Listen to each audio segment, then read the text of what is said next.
E foi suspenso no Supremo Tribunal Federal o julgamento dos embargos de declaração apresentados pela União a um recurso extraordinário referente a uma reserva de lei complementar para instituir requisitos à concessão de imunidade tributária às entidades beneficentes da assistência social. Para tratar desse assunto na Rádio Justiça, eu converso agora com o Dr. Kildare Meira, ele que é advogado e especialista em direito do terceiro setor. Dr. Kildare, seja bem-vindo à Rádio Justiça. Ô Sérgio, saúdo a você e a todos os seus ouvintes, e é um prazer poder participar desse debate.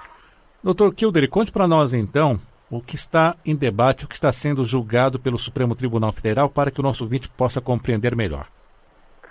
O que está sendo julgado pelo STF é a interpretação do artigo 146, inciso 2 da Constituição, que exige para a regulamentação de limitações ao poder constitucional tributar que a lei seja uma lei complementar, certo? Ou seja, nós estamos tratando especificamente da imunidade de contribuições sociais, que historicamente foi regulada por leis ordinárias. Anteriormente, o artigo 55 da Lei 8.212, e atualmente ela foi substituída pela Lei 12.101, no seu artigo 29 e vários outros dispositivos da Lei 12.101. Então, o que o Supremo está decidindo é se pode essa limitação ao poder constitucional de tributar ser regulada por lei ordinária. Se pode uma imunidade tributária ser regulada por lei ordinária.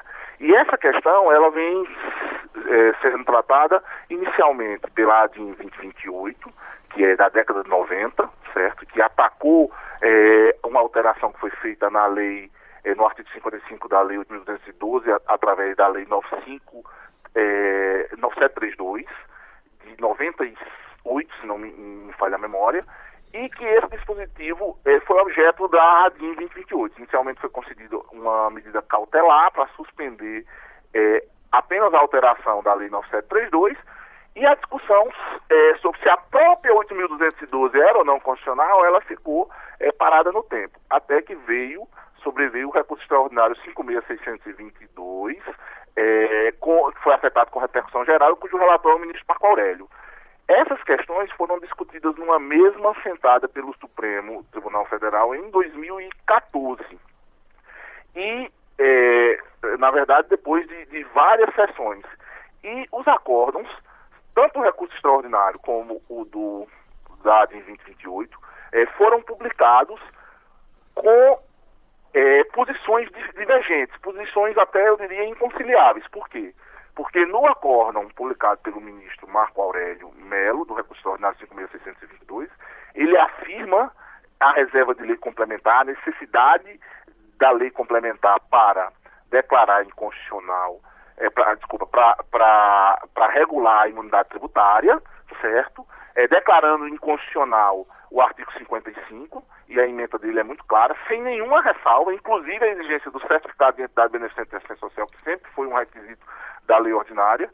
E já o acórdão, cuja relatoria ficou com a ministra Rosa Weber, sucedendo o ministro Teori Zavascki, esse acórdão, ele afirma a reserva de lei complementar, mas infirma que a exigência do certificado de identidade beneficente de assistência social não seria a regra tributária, mas sim uma mera regra de regulação e de funcionamento, e, portanto, diz que o certificado não seria inconstitucional. Sim. Então, nós tivemos, efetivamente, um julgamento do Supremo na mesma sentada de dois processos com posições inconciliáveis.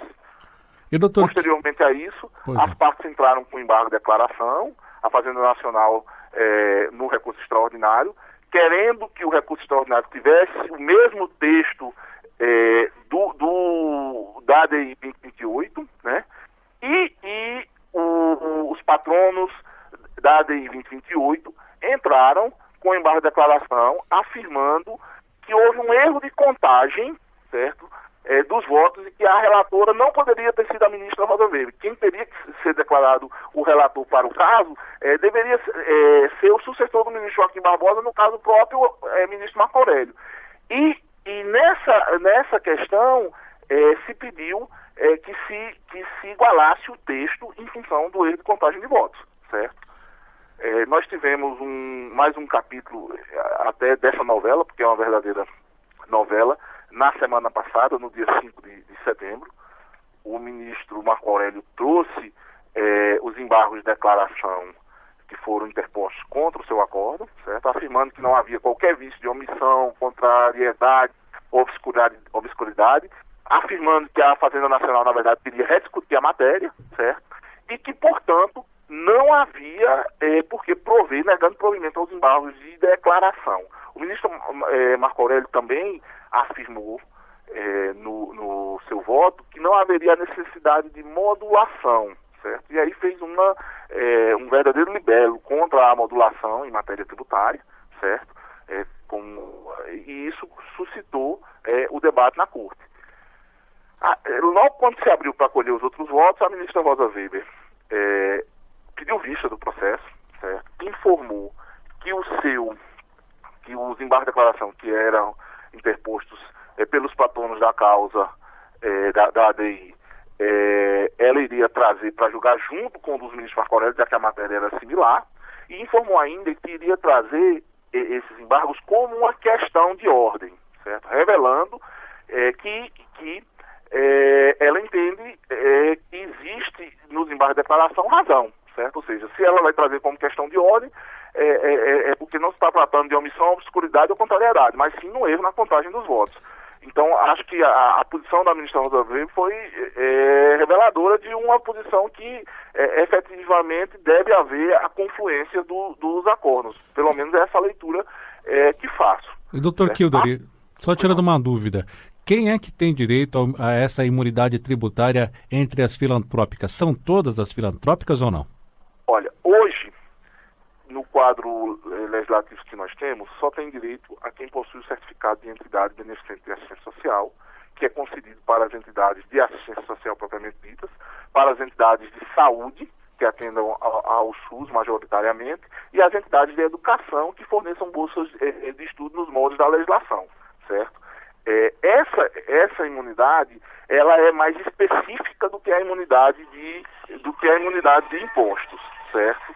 Ela é mais específica do que a imunidade de impostos. E ela é mais restritiva, certo? Com essa decisão do Supremo, que está se avaliando, é o seguinte, se essa exigência desse certificado é constitucional ou não, certo? Se essa exigência do certificado é constitucional ou não. E dentro dessa perspectiva,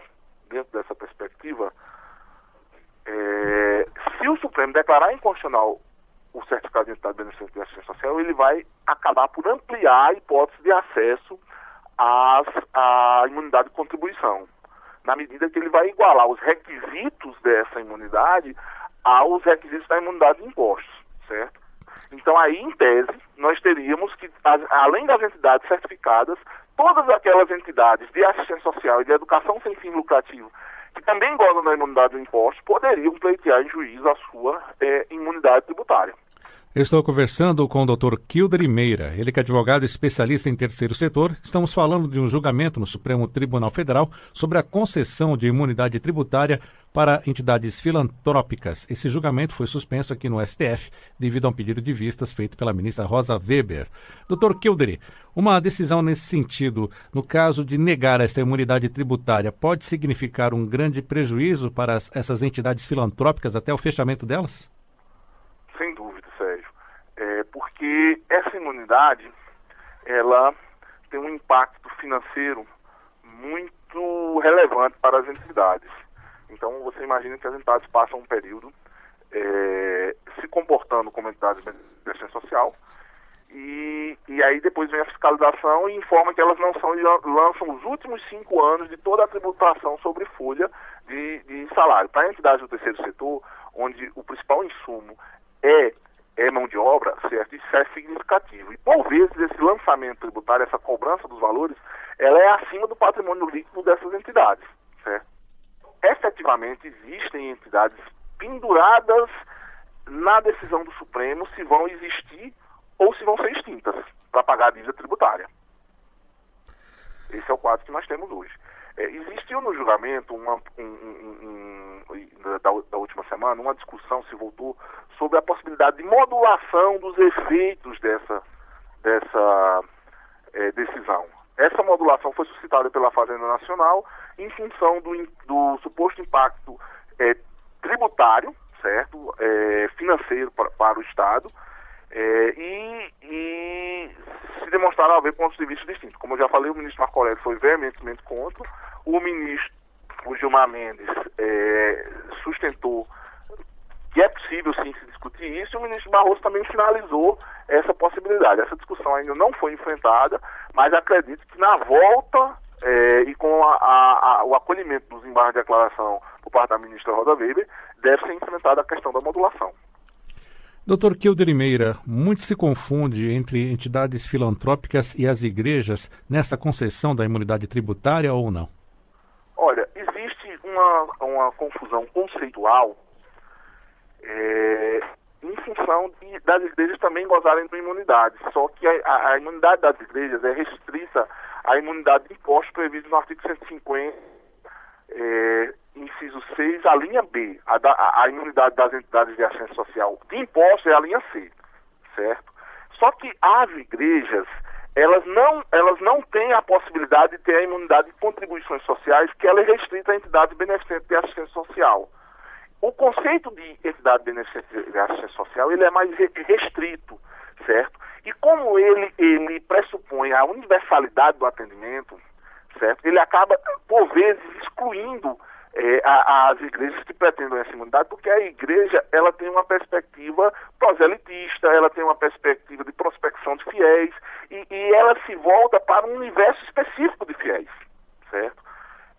Então, e o objetivo dela principal não é a assistência social. A igreja faz, as igrejas de diversas matrizes fazem a sua assistência social, certo? Como um gesto concreto de piedade de sua fé, certo? Não como o principal objetivo é a salvação de almas, certo? O principal objetivo de uma religião é a ligação do homem a Deus, certo? E as entidades de assistência social, não.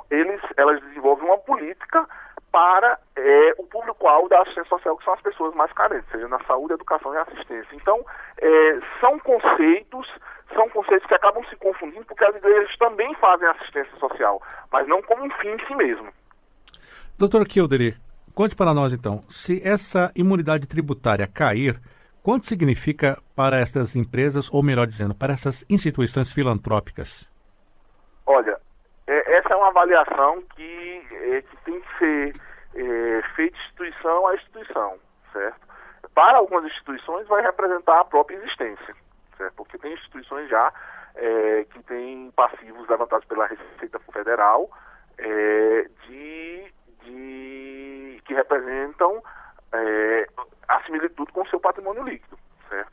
Então, a discussão ela vai um pouco além das cifras, certo? Ela vai, inclusive,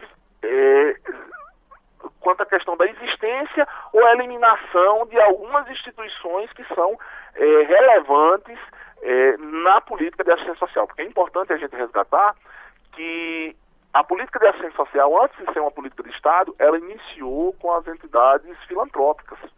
No Brasil, inclusive, com as casas de Pio de São Vicente e Paulo, certo? Então, isso é uma discussão que afeta também a política de assistência social. Eu quero agradecer a participação na Rádio Justiça do Dr. Kilder Limeira, advogado especialista em terceiro setor, que esteve repercutindo conosco um julgamento aqui no Supremo Tribunal Federal sobre a concessão de imunidade tributária para entidades filantrópicas. Esse julgamento foi suspenso devido a um pedido de vistas feito pela ministra Rosa Weber. E esse julgamento voltará a ser julgado ainda aqui sem data definida pelo STF. Dr. Kilder Limeira, muito obrigado por atender a Rádio Justiça e até uma próxima ocasião. Eu que agradeço e estou sempre à disposição desse importante canal para a discussão do direito e da democracia nesse país.